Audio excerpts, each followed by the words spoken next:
Good morning. Ready for day 2 of Vinegar Boy.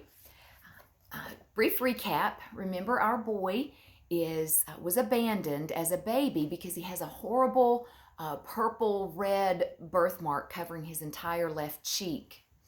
He was found by some Roman soldiers and brought back to their compound, their army compound, and he was taken in by the man who is over basically the cafeteria. It's called the commissary of that army compound. He was taken in as a son, and now he's 11. And remember that today was to be his special day. He was going to ask Jesus to heal his cheek. But then came the orders that he has to go to the crucifixion hill to deliver the vinegar. That's his chore.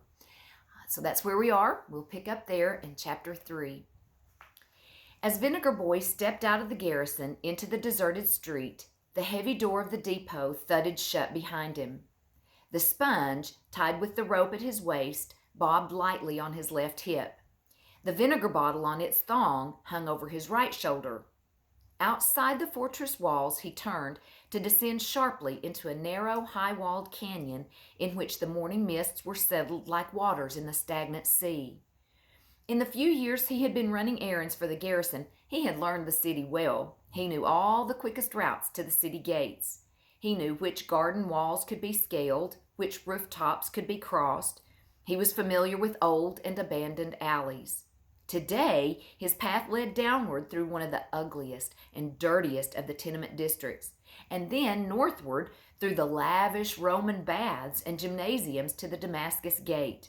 He would pass along the old Jewish markets, cross the line of the ancient walls, and go through the old gates into the avenue that led to the new Roman market. Some of the civic buildings were of white and rose-misted marble that glowed like warm flesh. Across the portals, brilliant frescoes gleamed, and on the porches, the colorful mosaic tiles made the boy think of runaway flower gardens. Statues of gods and humans, sadly mixed in the Roman mind, according to Nicholas, guarded the portals of every building and lined streets and highways. Nicholas often said that the Romans had a god for every day in the week, the month, and the year.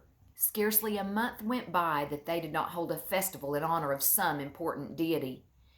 But the more Rome pressed her many gods upon the consciousness of the Hebrews, the more the Jews reiterated their ageless commandments. I am the Lord thy God, which have brought thee out of the land of Egypt, out of the house of bondage. Thou shalt have no other gods before me. Thou shalt not make unto thee any graven image. Thou shalt not bow down thyself to them nor serve them, for I, the Lord thy God, am a jealous God. Today and tomorrow the Jews would celebrate their release from the land of Egypt. The story would be retold in every home, how the angel of death, sent from the Lord, had swooped low over every house in the land of Egypt, gathering to himself the firstborn of every generation of both man and beast. From the son in the deepest dungeon to the servant in the furthermost chamber of the palace, only those homes where the blood of a lamb had been sprinkled escaped the sudden slaughter. In the quiet of the misty street, Vinegar Boy's boots clicked with a lonesome sound. He wondered how he would feel if he were a Jew, celebrating a feast of freedom from Pharaoh while he was under bondage to Caesar, who was worse than Pharaoh. Emperor Caesar Tiberius of Rome ruled Judea, and he was revered not only as an emperor, but as a god. In Jerusalem, Pontius Pilate, as governor of Judea, spoke for Tiberius and for Rome. Vinegar Boy tried to imagine what had happened in Pilate's official quarters at the fortress during the night as a trial was held and the death order given because no one could send a man to death except Pontius Pilate. Why had it been done so swiftly and so secretly? Certainly everyone in the city and surrounding countryside knew that the rebels would be ordered to the hill sooner or later, but they had been in the dungeons under the Fortress Antonia for a month. There had been no talk of an execution, certainly not on this day, a Jewish holiday. It was not the custom, and Pilate tried to keep peace in religious matters. The third man must hold the key to the mystery. Who could it be? One thing sure, he thought, it can't be Barabbas. He is too important to be destroyed secretly. They'll use him for a horrible example as to what can happen to a man who speaks treason or rebellion against Rome. They'll take him to Caesarea or even to Rome, where he will have to fight the wild beasts or be given a choice of some equally awful way to die. No, the third man was probably not Barabbas, but whoever it was must be important. But who could equal Barabbas as an enemy of Rome? No one. Vinegar Boy remembered the night the patrol had brought in the small camp of rebels. The moon had been white and full, heavy as a ewe with lamb. For weeks, the seditionists had been especially violent, as Roman patrols had been ambushed without mercy. Caravans intended for the palace and the fortress had been stripped. Caravan leaders were slain, and camels and donkeys slaughtered as a lesson to others who might be persuaded to haul goods for Rome. The city had been plastered with placards offering rewards for information leading to the apprehension of Barabbas, the rebel chief. Tiberius had sent couriers from Rome with word that this insurrectionist had to be stopped. Every man at the fort had been alerted. The patrols were tripled in number, and they had combed the hills with a fine-tooth comb. One day they had found a rebel camp, and those who were not killed in the onslaught were dragged behind horses back to the garrison. Barabbas was among those captured. Advance word had come to the garrison, and the patrol was met with a midnight revelry. The boy did not like to remember all that he had heard or seen from his window that night, for the things that had been said and done mocked the purity and gentleness of the beautiful full moon. The moon had been full again last night, as the boy and Nicholas and Centurion Marconius sat on the bench by the commissary door. They had spoken of another man, as different from Barabbas as the sun is different from the moon, Jesus of Nazareth, a man of gentleness. The rumors concerning him had started as a gentle rain the first of the week. Winds carried the gossip from Galilee and Samaria and from Perea beyond the Jordan River. Then suddenly, the gentle rain had changed into a storm. Rumors swept like backwash into the corners of the barracks, bearing accusations and condemnations from the religious leaders in Jerusalem. Arrest this man! He speaks against the temple. Stone him! He works the work of Satan in Jehovah's name. Cast him out of the synagogues. He made himself one with God. But over the stormy abuse, others could be heard giving praise. Mothers held out their stricken children for the hands of the Nazarene to touch. Blind men crawled to him to receive sight, and sick men placed at his feet rose to join the chorus of acclamation. Behold him, our Messiah! Lift up your head, O Jerusalem, for your deliverance draweth nigh. Hosanna to the Son of David!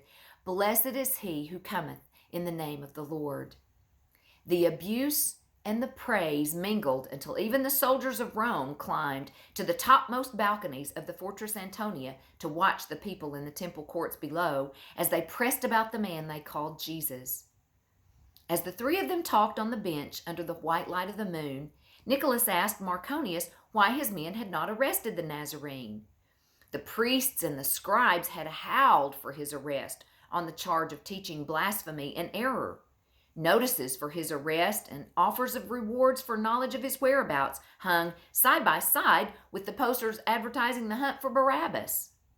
Marconius tipped his head back against the bricks. Rome has no legitimate quarrel with this man. The placards are Pilate's balm for the Jewish leaders. Their skin is being rubbed raw by the Nazarene. Once or twice I've had to send my men to disperse a crowd. The first of this week, there was a veritable triumphal march from Bethany to Jerusalem, but many who laid their garments before him and waved palm branches were but exuberant children. Nicholas clasped his hands over his thick stomach. They rose and fell in heavy rhythm. He preaches freedom and equality. Is that not a threat to Rome? Marconius ran his hands through his short, dark hair, which Vinegar Boy had always thought was black as the inside of a bunghole.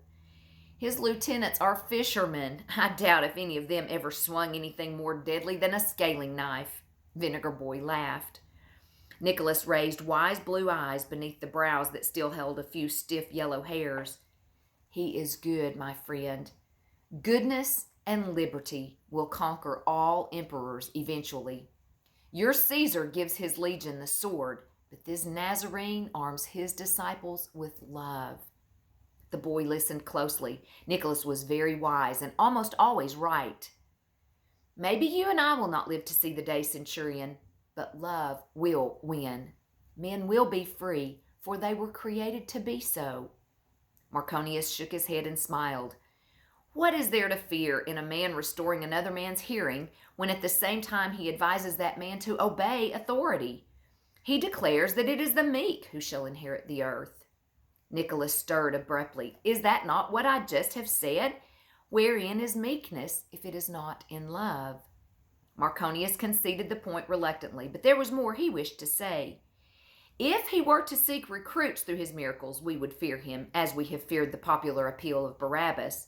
But Jesus calls no one to rebellion. Quite the contrary. The centurion's voice softened. He leaned forward.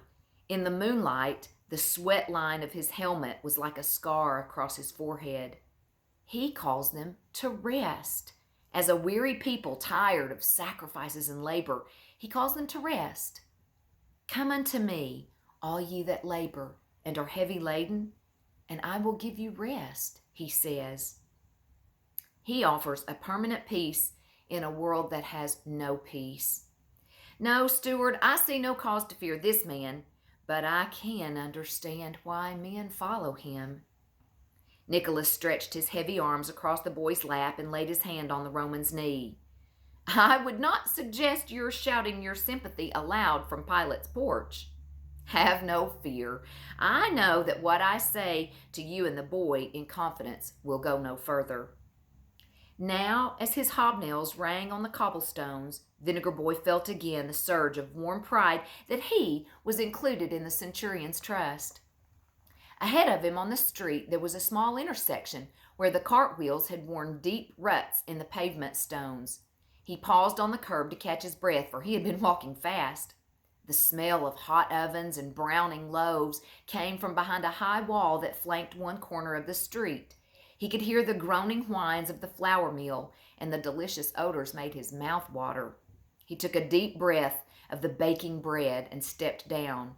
A stone rolled under his foot and his ankle turned sharply. The pain went quickly, but the bottle of vinegar had begun to gurgle noisily. There was something about the muffled sound that reminded him of Phineas and his evil laughter. He put his hand on the side of the bottle and said sharply, "Stop it." But the wine continued to swirl and gurgle, and suddenly the boy felt chilled. The wine knows something about today that I do not know, he said to himself, and then he shivered. Chapter 4. As the city awoke, the tenement blocks began to hum. The narrow windows in the ancient plastered walls always reminded the boy of the combs of wild honey to be found in the hills. During the day, the children clambered over the windows and through the doorways, much as the wild bees went in and out of the honeycomb. As Vinegar Boy passed the last of the waking tenements, he came into the area of small Jewish shops. The sidewalk tables were empty, the awnings tied down, the shutters closed and locked. Near a vegetable stall, he saw fat gray rats gnawing on a pile of old cabbages that had been dumped at the curb. Clenching his hands, he held himself to a steady stride, trying to make himself heavier so his boots would sound louder on the pavement. A few of the rats scurried behind a sewer grating, but several stood their ground. He could feel their malignant stares on his ankles as he passed. He was thankful for his calf-high boots. When the sickening smell of the rotting vegetables was behind him, he found his palms wet with sweat. A little later, he passed beneath the high-arched colonnades of the avenue of the wig makers and the beauty shops. Sometimes the shops had wigs on display. Many of them were made from the bright yellow hair that came from the women in the land of the Gauls. Strong yellow hair, such as Nicholas had once had, was in great demand by the Roman women, who often got tired of their own dark locks. Near the beauty shops, the Roman baths sprawled in splendor. Wide marble porches and porticos provided a place to gossip or transact business. Romans loved their public baths with the pools of hot and cold running water and the steam chambers, but the Jews scorned the baths, for they did not believe in the public exposure of human nakedness. Beyond the beautiful wide avenue of the baths and gymnasiums, Vinegar Boy entered a dismal street that ended at the front of two decrepit apartment buildings. Between the crumbling buildings, an old stairway led downward through darkness and filth to a closed alley. On the lower level, new shops had been attached to the back of the old building. The new shops faced the square, and their new walls extended across the alley area with only a narrow space left open between them. Most people had forgotten, or never knew, that behind the walls the old stone steps could still be used to get to the street above. The stairway was rotten and dangerous. The planks of the steps had been grooved and laid across square pegs sunk into the walls of the apartment buildings on either side. Slops and garbage were sometimes tossed from the sunless windows of the tenement walls above. In some places, the planks had rotted and splintered and fallen into the dark well behind the steps. Where the planks were missing, anyone climbing or descending the stairs had to use the supporting pegs as a ladder, trusting themselves to the pegs' insecure grip in the crumbling mortar. As Vinegar Boy left the street and started down the steps, cold, fetid air swept upward about him. He had never told Nicholas about the old stairs, for he knew the steward would not let him use them, and they were the quickest route to the immense square inside the north gate. As the stinking air swirled around him, he tried to hold his breath. He went slowly, feeling his way with hands and feet. His palms pressed hard against the sides of each building. The new boots did not cling to the steps or the pegs as well as his sandals. Once, a chunk of plaster slipped from beneath his hand and crashed in the darkness below him. The sudden movement of the plaster had caused him to slip, and he grabbed frantically at the wall. The step beneath him turned, and one boot slid off into space. He crouched, grabbing for the steps behind him. His heart thumped, and its beat made an echo in his head. The vinegar bottle hit the wall with a thud, and the vinegar splashed angrily. He didn't move for a little while as he tried to gather his courage. Then he stretched his leg, and his boot hit a solid step. Slowly he stood upright again. Below him he thought he heard a rustling sound. Remembering the rats that lived in the dim shadows behind the steps, he felt his panic returning. If he could get to the bottom safely this time and out into the clean sunlight, he would never use the stairs again. If he fell and cracked his head on the stones below, Nicholas would never find him. The rats would have his flesh before he was cold. He began to descend again, breathing easier after each step. The building on his right did not extend as far toward the walls of the false fronts of the new shops facing the square as the building on his left side. 3 bottom steps had no right-hand wall into which to anchor the wooden pegs. Here, the planks had been laid solidly on columns of piled cobblestones. As he reached this section of the stairs, he drew a relieved breath. A glow of pride warmed him. Once again, he had come down the dangerous stairway victoriously. He stood quietly for a moment, wiping the gritted plaster from his hands on his garment. Then he stepped down. One more step, and he could cross the area of deepest shadows and reach the bright opening in the walls where a narrow shaft of sunlight slipped in from the square. He tried to adjust his sight to the darkness. As he stood, pressing the sponge at his waist with a nervous hand, he felt himself grow tense. He had stretched one foot for the last step, but now he drew it back. He held his breath and listened. There was a strange odor in the alley, an odor of danger. He heard breathing. The flesh of his neck began to crawl. Someone was in the alley with him. Whoever it was must be waiting in the well of blackness behind the stone columns of the steps. Beyond the strip of sunlight in the front walls, he heard the traffic of the square. If he could reach the walls, he would be safe. He would have to make a run for it. He gathered his strength and jumped. Hitting the dirt floor of the alley, he would have plunged ahead if his boots had not slipped on the damp and rotten earth. He tried to run, but a hand caught his arm and almost jerked him off his feet. Big fingers, strong as an iron trap, settled into his shoulder muscles and held him captive. A voice, hoarse and urgent, spoke behind him. "Help me, boy!" At first, Vinegar Boy could not make out the man who held him, but as his eyes became accustomed to the small amount of light that fell through the broken steps, he saw that the man was big and hairy. He wore nothing but a loincloth, and his chest and arms were matted with blood. The odor of blood hung in the alley. "Help me," the man said again. And though the fingers still pinched him in pain, the boy saw that the man was weaving with weakness. "What do you want me to do, sir?" The man tried to answer, but his shoulders sagged. His fingers lost their grip, and he fell forward slowly. His knees buckled. Then his body straightened, and he fell face forward with his hands outstretched. Vinegar Boy knelt beside him and looked closely at the wounds. From the nape of his neck to his ankles, there was not an inch of flesh that had not been flayed by the scourge. The boy put his hands under the heavy shoulders and heaved his body over.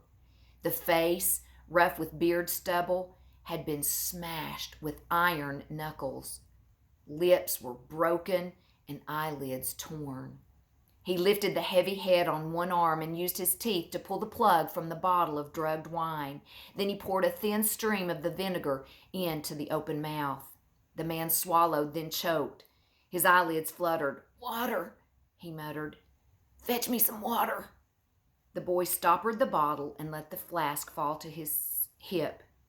"Can you sit up, sir?" The scourged man groaned and struggled. Vinegar Boy pulled, and finally the beaten body was propped against the frame of an old doorway that had once opened into a small oil cellar beneath the stairs. "My stomach is on fire, boy. Get me some water." Vinegar Boy straightened up.